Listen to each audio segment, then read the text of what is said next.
विघ्नर सहकारी साखर कारखान्याचा 38वा गळीत हंगाम दिनांक 1 नोव्हेंबर 2023 रोजी सकाळी 10 वाजता संपन्न होणार आहे। या कार्यक्रमासाठी खास माजी केंद्रीय कृषी मंत्री शरद पवार, सहकार मंत्री दिलीपराव वळसे पाटील, माजी महसूल मंत्री बाळासाहेब थोरात, माजी सहकार राज्यमंत्री विश्वजित कदम, खासदार डॉक्टर अमोल कोल्हे, आमदार अतुल बेनके यांच्यासह आजी माजी पदाधिकारी उपस्थित राहणार होते। मात्र मनोज जरांगे पाटील यांच्या नेतृत्वाखाली मराठा समाजाला आरक्षण मिळावं याबाबत राज्यभर साखळी उपोषण सुरू आहे आणि हे आरक्षणाबाबतचं आंदोलन अधिक तीव्र झाल्याने आणि गावोगावी राजकीय नेत्यांना येण्यासाठी बंदी केल्यामुळे दिनांक 2 नोव्हेंबर 2023 रोजी होणारा कार्यक्रम रद्द करून दिनांक 1 नोव्हेंबर 2023 रोजी सकाळी 10 वाजता आयोजित करण्यात आला असून मराठा आरक्षणाबाबत साखळी उपोषणाला बसलेले मराठा बांधव यांचे समन्वयक आणि शेतकरी संघटनेचे पदाधिकारी यांच्या उपस्थितीत विघ्नर सहकारी साखर कारखान्याचा मोळी टाकण्याचा कार्यक्रम संपन्न होईल अशी माहिती चेअरमन सत्यशील दादा शेरकर यांनी दिली।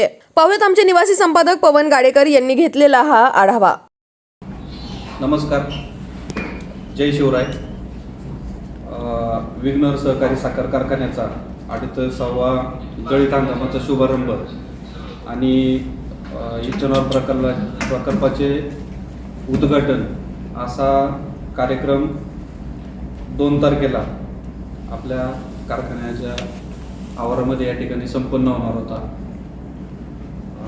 परंतु आपण पाहत आहे की आंदोलन मोठ्या प्रमाणामध्ये या ठिकाणी चालू आहे। आरक्षणाच्या माध्यमातून पूर्ण महाराष्ट्र या ठिकाणी पेटलेला आहे। गेले 4-5 दिवसापासून अनेक महाराष्ट्रातले गावागावामध्ये आपल्या सगळ्यांचे सहकारी त्या ठिकाणी उपोषणाला बसलेले आहेत।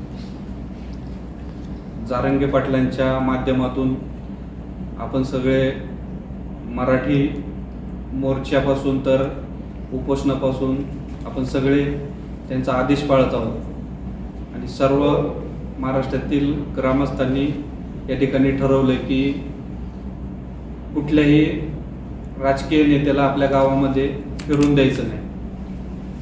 त्या अनुषंगाने आम्ही सर्व संचालक मंडळ आता या ठिकाणी एकत्रित झालो। आम्ही चर्चा केली।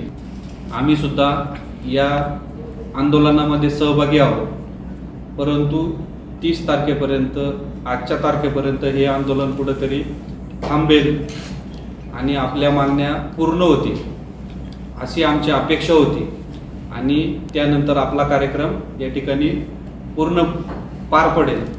परंतु कुठल्याही प्रकारची सरकारकडनं अशी माहिती अजूनपर्यंत आपल्याला मिळालेली नाही की काही एक चांगल्या प्रकारचा ठोस निर्णय सरकारने आपल्या आंदोलकांसाठी, आपल्यासाठी, आरक्षणासाठी घेतलेला दिसत नाही। तारखेचा जो कार्यक्रम आहे त्यासाठी आदरणीय पद्मविभूषण शरदचंद्रजी पवार साहेब, कार्यक्रमाचे अध्यक्ष नामदार दिलीपरावजी वळसे पाटील, महसूल राज्याचे माजी महसूल मंत्री नामदार बाळासाहेब थोरात, माजी सहकार मंत्री राज्यमंत्री नामदार विश्वजित कदम या पाहुण्यांना आपण आमंत्रित केलं होतं। परंतु आज आम्ही त्यांना फोनवरून या सगळ्या आंदोलनाची कल्पना दिलेली आहे आणि फोन करून त्यांना सांगितलेलं आहे की आंदोलन चालू असल्यामुळं आपण असलेला हा कार्यक्रम पोस्टपोन करत आहोत आणि आपण कार्यक्रमाला नंतरच्या काळामध्ये आपण कार्यक्रमाला उपस्थिती लावावी अशी त्यांना विनंती केलेली आहे आणि त्यामुळं ते कार्यक्रमाला या ठिकाणी उपस्थित राहणार नाहीत। त्याचबरोबर मी या ठिकाणी आपण तालुक्यातील खासदार, आमदार, माजी खासदार, माजी आमदार आणि तालुक्यातील नेते मंडळींना गावबंदी असल्यामुळं त्या कार्यक्रमाला त्यांनाही या ठिकाणी आमंत्रित आपण करणार नाही। साध्या पद्धतीने आपण या ठिकाणी ज्या मराठी समाजाचे आंदोलक आहेत, ज्या मराठी समाजासाठी साखळी उपोषण चालू आहे, या समाजाचे समन्वयक आहेत, या समन्वयकांच्या शुभ हस्ते त्याचबरोबर शेतकऱ्यांचे सर्व प्रतिनिधी म्हणजे शेतकरी संघटना, या संघटनेचे प्रतिनिधी असा छोट्या प्रमाणामध्ये घरगुती पद्धतीने हा कार्यक्रम 2 तारखेला न करता उद्याच्या 1 तारखेला हा कार्यक्रम आपण या ठिकाणी सकाळी संपन्न करणार आहोत. मी हा कार्यक्रम या ठिकाणी कॅन्सल झाला त्याबद्दल मी सगळ्या सभासदांचे, ऊस उत्पादकांचे, मान्यवरांचे, सर्व संचालक मंडळाच्या वतीनं या ठिकाणी मी दिलगिरी व्यक्त करतो.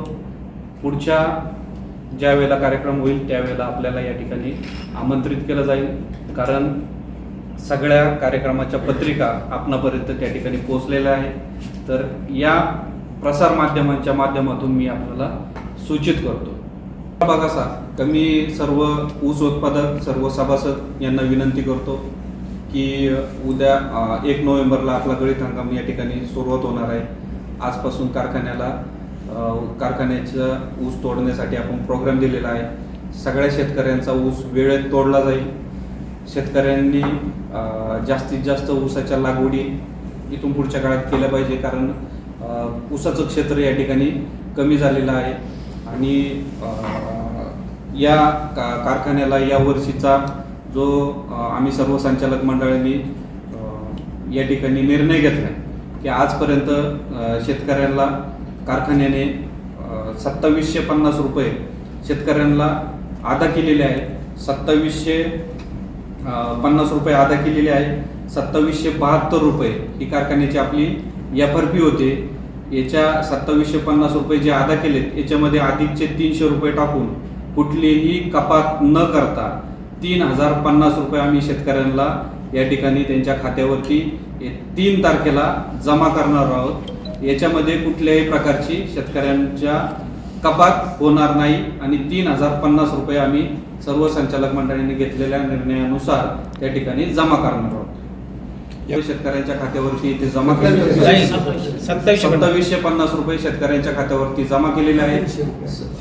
शेतकऱ्यांना अधिकचे 300 रुपये देऊन 3050 रुपये भाव या ठिकाणी आम्ही जाहीर करतो. त्याचबरोबर कामगारांना 15% बोनस या ठिकाणी आम्ही दिवाळीसाठी देणार आहोत. त्याचबरोबर कामगारांना 35% त्यांचा फरक, रजेचा पगार, त्याच्यानंतर जादा कामाचे पैसे आणि ह्या दिवाळीच्या आतमध्ये त्यांचा पगार असे मिळून जवळपास 10 कोटी रुपये हे आम्ही कामगारांचे त्या ठिकाणी जमा करणार आहोत. आणि जवळपास 27 ते 30 कोटी रुपयापर्यंतचा शेतकऱ्यांच्या अकाउंटला आम्ही पैसे जमा करणार आहोत. म्हणजे हे 10 आणि ते 37 ते 38 कोटी रुपये आम्ही या जुन्नर तालुक्यातील शेतकऱ्यांना आणि कामगारांना जमा करणार आहोत. दिवाळीच्या अगोदर 3 तारखेला शेतकऱ्यांच्या अकाउंटवर सगळे पैसे जमा होतील. पण ज्या पद्धतीने पाऊस पडायला पाहिजे तेवढा पाऊस पडलेला नाही आणि तेवढा पाऊस पडलेला नसल्यामुळं चाऱ्याला बऱ्यापैकी ऊसाचं क्षेत्र कमी झालेलं आहे. त्यानंतर उन्हीचा प्रादुर्भाव मोठ्या प्रमाणे वाढला आहे. त्यामुळं अनेकांचे ऊस पडलेले आहेत. तो ऊस चाऱ्याला देण्याशिवाय पर्याय नव्हता. त्यांनी अनेकांनी ऊस चाऱ्याला दिले आणि ही संकट भविष्य काळामध्ये आपल्याला येत राहणार आहे. तर मला असं वाटतं का इथून पुढच्या काळामध्ये ज्या पद्धतीने तरकारी असेल किंवा बाकीचे जर बाजारभावाचं जर तुलना केली तर ऊस हे सक्षम पीक असं आहे की जेणेकरून शेतकऱ्याला जास्तीचे आणि रोख पैसे त्या निमित्तानं त्या ठिकाणी मिळतील. त्यांच्या गट ऑफिसला त्या ठिकाणी मिळेल. या सर्व शेतकऱ्यांनी त्याची नोंद घ्यावी. बाजूच्या कारखान्यांचा बाजारभाव आपला बाजारभाव नाही. आता सगळ्यात महत्त्वाचं तर आपल्या विघ्नर सहकारी साखर कारखान्याचा बाजारभाव सर्व संचालक मंडळाने आम्ही या ठिकाणी जाहीर केलेला आहे.